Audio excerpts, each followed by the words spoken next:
লেবাননের সম্ভাব্য দুঃসাহসিক অভিযান সম্পর্কে ইসরায়েলকে সতর্ক করেছে ইরান। ইসরায়েল লেবাননে হিজবুল্লাহর লক্ষ্যবস্তুতে আঘাত করার পর এমন হুঁশিয়ারি দিল তেহরান। রবিবার 28 জুলাই ইরানের পররাষ্ট্র মন্ত্রণালয়ের মুখপাত্র নাসের কানানি বলেছেন, তেহরান সতর্ক করেছে যে এই ধরনের কর্মকাণ্ডের নজিরবিহীন পরিণতি হতে পারে। ভারতের সংবাদ মাধ্যম টাইমস অফ ইন্ডিয়া এ খবর জানিয়েছে। কানানি বলেন, লেবাননে ইসরায়েলের যে কোনো নতুন অজ্ঞাতপূর্ণ পদক্ষেপ এই অঞ্চলে অস্থিতিশীলতা, নিরাপত্তাহীনতা এবং যুদ্ধের সুযোগকে প্রসারিত করতে পারে। তিনি আরও বলেন, এই ধরনের বোকামি আচরণের নজিরবিহীন পরিণতি এবং প্রতিক্রিয়াগুলোর জন্য ইসরায়েলকেই জবাবদিহি করতে হবে।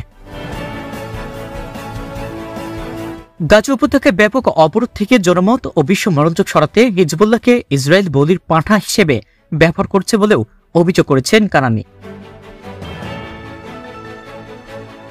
ইসরায়েল অধিকৃত গোলান মালভূমিতে শনিবারে ভয়াবহ রকেট হামলার জন্য ইরান সমর্থিত লেবানিজ জঙ্গি গোষ্ঠী হিজবুল্লাহকে দায়ী করেছে আইডিএফ।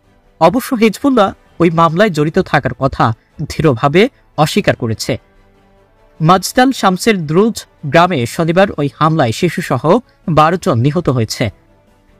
1967 সালে মধ্যপ্রাচ্যের যুদ্ধে সিরিয়ার কাছ থেকে ওই এলাকাটির দখল নেয় ইসরায়েল, যদিও তা জাতিসংঘ স্বীকৃতি দেয়নি।